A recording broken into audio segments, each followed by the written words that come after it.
Hello and welcome to the FNCS Finals preview. We're going to be talking about whether Clix's trio is good enough to compete in set lobbies and keep the hot streak going. What's next now for Mongo and Savage after missing the final week?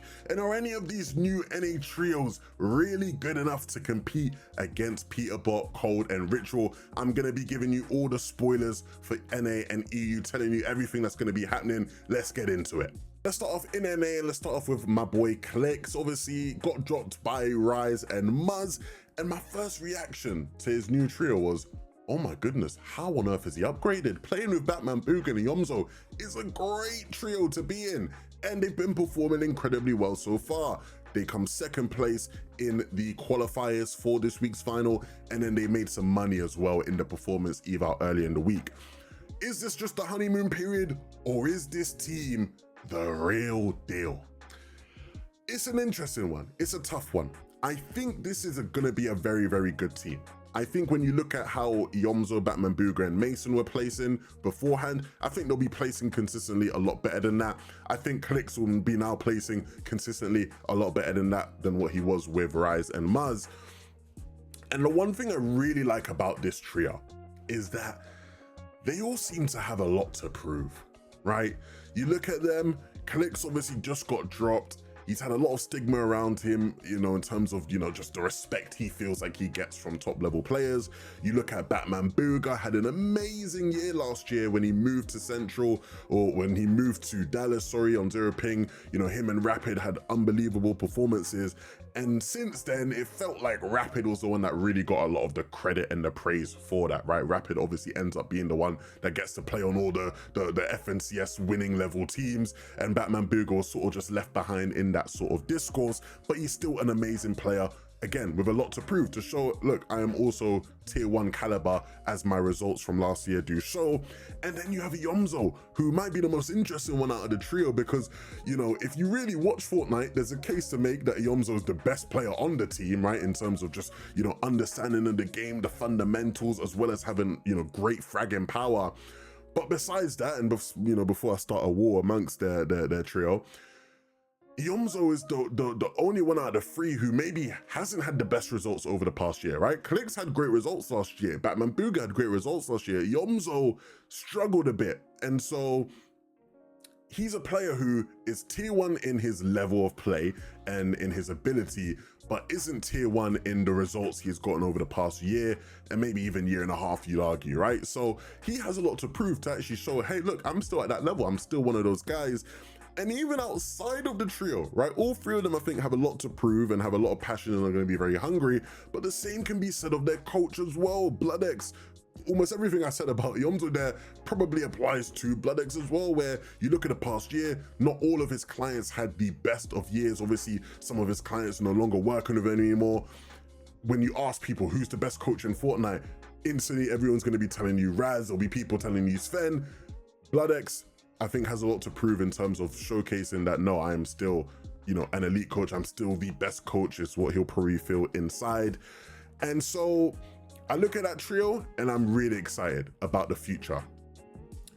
They obviously land Lost Lake, which is great.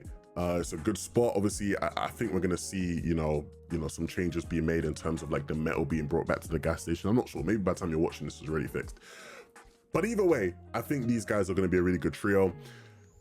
But be outside of those guys, right? Because we'll get into those guys and where I think they're actually going to place. We have a bunch of new trios as well, right? We have a bunch of new trios. We have obviously the big one in terms of who was competing with Peterbot was obviously, you know, we had Canada, Acorn and Ages. Then we had Rapid, Bolts and Pollo. Canada and Pollo both basically swap. And initially it looked like they were going to be contesting each other off spawn.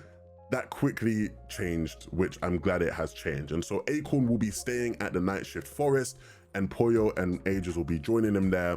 And then obviously, you know, Rapid, Canada and Bolts did very well so far. I think both teams didn't do too well in the performance eval early in the week, but Rapid, Canada and Bolts placed 5th in the qualifiers.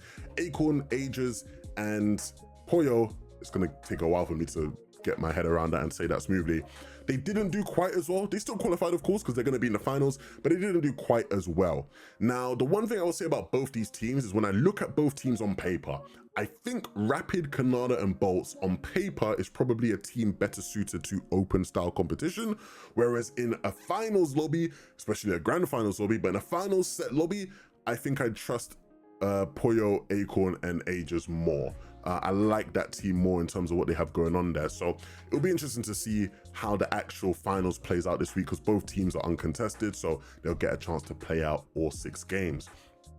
There's not really too many like interesting off-spawn battles happening in NA at the moment compared to EU. We'll get to EU later. There's a bunch of stuff going on there, but over in NA, I think a lot of the best teams, the teams you'd expect to do well, like the ones I've already mentioned, are all uncontested. You got Muzz, Rise, and Yapko uncontested. You got Booga, Aviv, and Fret uncontested. So again, I think there's so many different teams you can expect to do well in NA who will have the time and the space to play out their games. 11, who's actually going to be? Spoilers are coming in. All right. So for the NA spoilers, in 5th place, I got Canada, Bolts, and Rapid.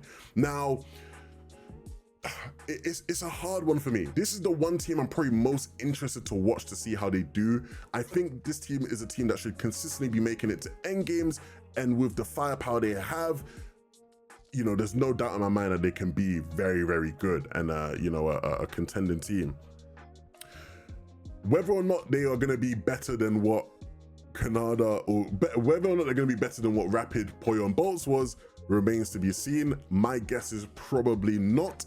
And so when we're trying to answer the question of whether or not, you know, any of the trio moves that were made actually made a team that is good enough to compete with Ritual, Cold, and Purebot, I think the answer probably is no. But I might be wrong on that. I think Peterbot, Cold, and Ritual though will be happy with how everything played out.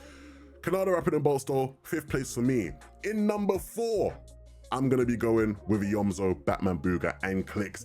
I know. They've been doing really good. And I think literally everything they've played so far, they've done better than 4th. So you're probably thinking, 11, we can't be running this Clix 4th place gimmick anymore. I do think they're gonna just go and get 4th place. You know, again, I think they're very consistent. I think they're very good. The one thing about this team is that what's gonna happen when, you know, things hit the fan a bit, when things don't start to go their way? Are we going to start seeing some of the typical habits we see of Clix, and by extension of Clix's community, start to rub in? Are they going to have an effect on Batman, Booga, and Yomzo that's negative? Obviously, you'd hope that BloodX being back, maybe he can help manage that a bit better as the coach, but that really, I think, will be this team's biggest question as they move forward. In number 3, there's a bunch of teams who I really thought about putting in the top 5. But the one for me that I think makes the most sense, as much as it might be a surprise to people, is Acorn, Aegis, and Poyo. Now, Acorn and Aegis have consistently been, you know, competing for top 3s so far in all of the divisional, you know, weekly finals. And this week, with Poyo now added to the team, I think things just get better and better for them. You look at the off-spawn situation, they're uncontested at Night Shift Forest, which is great. Night Shift Forest isn't the most amazing spot, it's part of the reason why they wanted to leave and go to Dojo anyway, but Night Shift Forest has Twinkle above it, and at Twinkle, there's 2 teams contesting. Great off-spawn opportunity for them to loot up quickly, run in their third party, get some free surge. To the south, at the Bird, there's 3 teams conning it, so it's triple contested. They have a bunch of really good surge opportunities north and south of them. If this team isn't able to top 5, I don't want to put too much pressure on them. They're gonna come 3rd, but if this team doesn't get top 5, they need to pack it up. Just pack it up and go. It's not, if it doesn't work here, it's never gonna work. That's just the reality for this team. So I expect to see Acorn, Aegis, and Poyo do really well.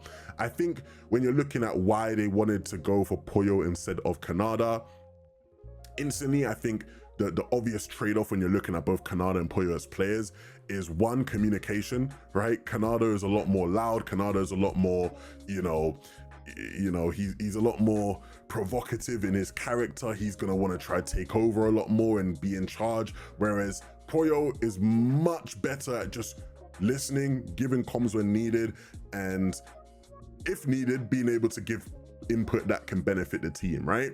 And that's the same sort of situation you have with Aegis, and they're both just amazing fraggers as well. So this is a dream situation for Acorn. I think a lot of the pressure in this trio lies on Acorn to just, you know, be the good IGL that he is, and this team should be successful no matter what. In number 2 for me, I've not spoken about this team yet. The Mars Meadows team. Cooper, Sphinx, Vidil. I think they're going to come second this week. This is a team that I actually worry about going into like an FNCS Grand Finals. But from what I've seen so far and the form they're on, unbelievable. Like Vidil and Cooper as fragging players are on a crazy hot streak right now. Like when you watch their end games, they're both just like on an absolute heater, both cooking like crazy. One of the problems that they probably have right now, and one of the reasons why I worry about them going into like an FNCS Grand Finals, which they still have time to fix, is the synergy between the two when it comes to in-game, like fragging together. Both of their synergies great. They both get along great, and I think that's part of why they're so successful so early on, right? Because they all sort of seem to get along. But Vidil and Cooper often are just like looking at completely different things. Sometimes the not even sometimes. The comms are too hectic and chaotic, which I think they need to sort of sort out a bit. But Vidil and Cooper, both just fragging on low ground. You're gonna, as long as things can get them to end games consistently, which he's shown he can out of Mars Meadows, they're gonna be very, very high up on that leaderboard. And then in first place, Peterbot, Cold, Ritual. I could talk for a long time about these guys, but I think we all know they're the best team in NA. No one's better than them. I don't think any team is gonna get really too close to be better than them. But let's see how it goes. Those are the NA spoilers. Let's go on to EU. So over in the EU, things are so much more interesting when you look at the map and the Osborne situations. We have so many really, really good teams contested, which will be rough because there's a bunch of other good teams who aren't contested. So you'd probably expect to see those teams do a bit better. But before we talk about EU, I think we have to talk about Mongol and Savage. Of course, they missed this finals and things aren't looking too good right now, right? You know, they've sort of lost their momentum since the start of the season. If you've been locked into to Mongol's community, you'll know that he's been having thoughts of maybe leaving the game and he's thinking about just retiring again. And so this doesn't help. This just adds fuel to the fire. I am kind of worried about these guys, to be honest, when it comes to, you know, getting out of the group stage of FNCS, because you probably expect them to be contested there. And, you know, it's this FNCS format is a bit harder than sort of what it was last year in terms of like them being able to sort of get more and more chances to actually get out of the groups or out of semifinals into grand. So we'll see what happens with this trio. I hope, you know, things work out for them, but at the moment, yeah, definitely not looking too good. Now, when you look at the NA leaderboard, there was a bunch of teams who obviously did really well in qualifiers who you expect to do well in the finals as well.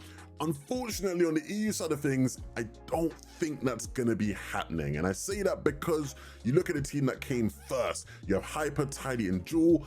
And this is a team that I think a lot of people probably won't be too familiar with, right? It's a weird sort of combination of players who sort of had pop-off moments at times last year, and they've come together, right? Jewel obviously played very, very well in Major 2, playing with Atomi, another Finnish player, and then he had a couple decent performances in Cash Cups with Hyper, who's obviously on his trio now, and then Tidy had a bunch of decent performances with Lens last year as well. So, you know, these are all players who have had like some sparks here and there in EU, and it's good to see them doing really well in this FNCS qualifier, right? We always have a bunch of new talent in EU, but unfortunately they're contested in finals. So I don't think they're going to be able to do sort of as well as they were able to do. You know, fair play to them, right? Because in the qualifiers, they won like 4 games in a row in the first day, which is just crazy. I'm definitely going to get some time to go watch those games, see what they were doing. But yeah, finals probably isn't going to go as well for them. And the same for the second place EU team, Cantry, Finike. I saw somebody call Finike Fincheck, so maybe that's how you actually say his name. Someone let me know in the comments below. And Apple, they came second. And again, I don't think they're going to be a team that is able to do too well in this finals lobby, just because they'll be contested as well. So again, probably not going to be able to get as much of the success, but fair play to both of those teams. Both teams won 5 games out of the 20 games they played in the qualifiers, which is insane. But it's not just our top 2 EU teams from the qualifiers who are contested though. We have a bunch of other really good teams that are going to be contested. We have Camiseti and Chari, who are going to be contested at Lost Lake by the Frenchies. I mean, at this point, right? At this point, this Polish versus France battle is gonna get nasty, you've got to think. Of course, if you don't know, last year in duos, Cami and Seti were contested by Akira and YZY in Major 2, I believe it was, or maybe it was Major 3. I think it was Major 3, actually. Yeah, it was definitely Major 3. They were contested in Major 3 in the finals, and they got smoked. And since then, it's really been a concern of, like, you know, as good as Cami Seti are, if they're contested, are they going to be able to handle it? The reality is, Cami Seti and Chari have been the 2nd best team in EU after, you know, Veno, Flixi, and Vico. In my opinion, at least, I think they've been the 2nd best team. I think the results mostly would point to that being true as well. But contested against the Frenchies, it's not going to be too good of a situation. I don't think they'll be too confident. I don't expect to see them in the top 5 while being contested. How does that Osborne battle go? I've not seen them fight too much Osborne over at the Lost Lake, but I wouldn't imagine it goes too well. Regardless, for either team, you'd probably give the edge maybe to the Frenchies. Akira, Xwiz, and Podesai. All 3 players have a bunch of experience fighting Offspawn, and you know, all 3 players have varying degrees of success fighting Offspawn in previous seasons and chapters. So we'll see how that one plays. Of course, though, we also have Prism, Kovacs, Casper contesting Vanya, Pixie, and Marius. And Vanya, Pixie, and Marius did incredibly well in the qualifiers. They came 4th. This is a very interesting Offspawn battle for me, because you have 2 teams who are actually like really good teams in EU. Like nowadays, we rarely see like 2 like good teams contesting each other, right? A lot of the Offspawn battles you'll see in like most set finals lobbies and like, you know, FNCS finals will be like a really good team versus a newer up and coming team that's maybe not as good. Both of these teams have players who not only are incredibly talented, but obviously Prism and Casper made it to globals. They were really good at the back end of EU last year. And then Vanya, Pixie, Marius, all, you know, much more notable names that most people recognize, in all 3 incredibly talented players. This should be an interesting Osborne battle. I don't know how this one's gonna go, but again, I can't imagine it ending too well for either team. With that being said though, easily the most interesting Offspawn battle we have in EU this week is none other than the Germans battling it out over at the Mars Meadows. We have Janice, Noah Riley, and Chap contesting against Kiduo, Cheating, and Rezon. Now, obviously, Janice, they dropped Rezon for Chap, and since then, we have seen so much drama, so much drama. And what is essentially happening, for the people that don't know, is that allegedly, and we're gonna keep saying allegedly here, Rezon is paying Kiduo and Cheating to play with him while contesting Janice. Did I say that correctly? Allegedly, that's what's happening. But I think I said that correctly, right?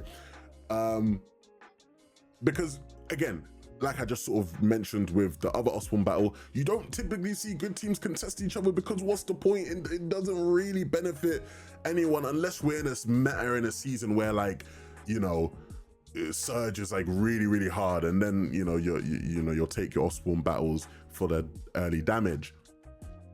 In this case though, it doesn't really seem to benefit Rezon to contest these guys unless he's gonna like completely boss them out of the spot. And so allegedly he's paying Kiduo and Cheating to still play with him, because in most regular situations, Kiduo and Cheating would probably be like, well, I'll be honest, mate, I don't want to do that. I don't want to contest these guys. So that's what's allegedly happening. How does this Osborne battle go? Well, Janice, Noah, and Rezon, when they played with each other, were quite good here, Osborne. I think last week they came 15th while being conned. some of the games they split it, some of the games they, you know, wiped the team that was there. So I think it will be depending on, you know, sort of bus pass and whatnot. The interesting thing though is with all of the extra beef and spiciness that we've seen between both sides on Twitter, do they even split it in any games? Do they just try and wipe each other every time just to prove a point? That, I think, is going to be one of the more interesting parts of this battle, but I can't wait to watch that one. Again, it's one I can't really call in terms of who I think is going to win it, but it's one that I'm very, very excited to watch. Now, that might be the most interesting Osborne battle, but it's not the last one, because we have at Seaport City, Swizzy, Mustache, Queasy contesting against Skyjump, Mumsy, and Shakos now. This actually happened before. This was an Osborne battle we saw in week 2 of the finals, back when Skyjump and Mumsy were playing with QB instead.